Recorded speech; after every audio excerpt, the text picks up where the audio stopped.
Hello everyone and welcome back to Top Grade. My name is Spencer Miller and I'm so excited today to introduce to you a selection of brand new young adult novels for the winter 2022-2023 season. Got some great books to talk about today, so let's get started.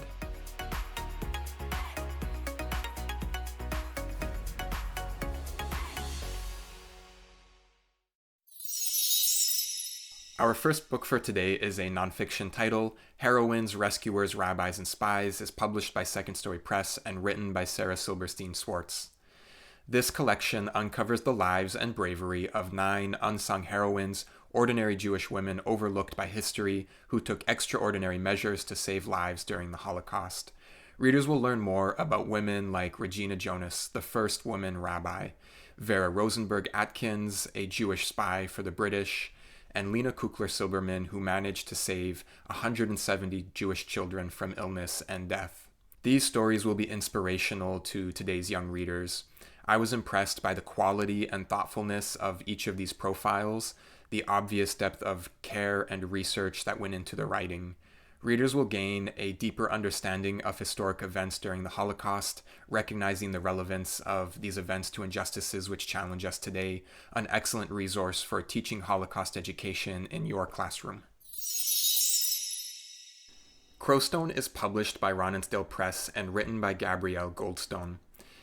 This work of historical nonfiction is set during the winter of 1945 and takes a closer look at the unbearable loss and horrific aftermath of World War II, as told through the eyes of Katya, a Kulak orphan, forced to flee at the invasion of the Red Army.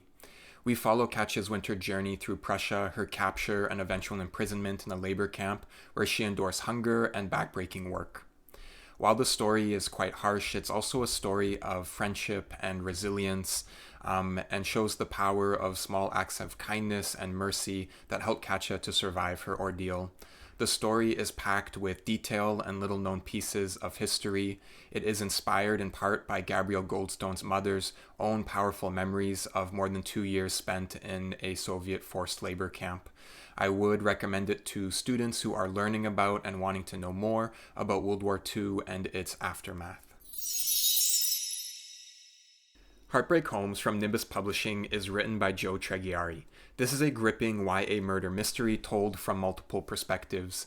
In the story, a back-to-school blowout held in an empty show home breaks into a brutal brawl, and shortly after, a lifeless body is discovered.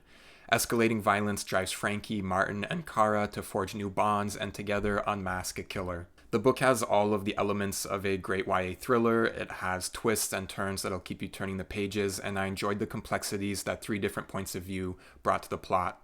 Under all the suspense lies an interesting critique of the class and social group divisions found in a small town, and the consequences that adult decisions have in the lives of young people and their families and communities. Heartbreak Homes has a lot of appeal to fans of young adult horror and suspense, and I highly recommend it for anyone looking for a dark and thrilling read. My Indian Summer is published by Tidewater Press and written by Joseph Kakwinakanasam. This is a story about the impacts of intergenerational trauma and about breaking cycles of abuse. The story follows 12-year-old Hunter as he is desperate to leave his tiny hometown of British Columbia and escape his abusive mother and elder brother. Hunter is out almost every day collecting bottles and spare change, saving up to get a bus ticket out of there. And while Hunter finds help and support in the guidance of a trio of elders and in the companionship of his 2 best friends, it's ultimately up to Hunter to decide the paths that he wants to follow in life. This story was told with incredible craft, balancing darkness and humor. While it is a work of fiction, it also just felt incredibly personal and honest. I thought that the revelations around Hunter's mother's time in residential school were handled very thoughtfully. While Hunter comes to understand some of the trauma that his family members experiences, it doesn't erase the pain or solve all of his problems. In fact, the book's ending is somewhat ambiguous in depicting Hunter's future, challenging readers to decide for themselves just how much healing and reconciliation is really possible. For older readers, I highly recommend this book that will be just as engaging to read as it will be to discuss. And those are all the books we have to talk about today. On behalf of the Association of Canadian Publishers, thank you so much for watching. We hope that you'll subscribe and follow along for more great Canadian book content. We also want to give a big thank you to Ontario Creates for their continued support of the Top Grade program. Visit the new and improved topgradebooks.ca to watch more videos, to see and download book lists, to explore books by grade level, check out blog posts with reading and classroom activities, and more.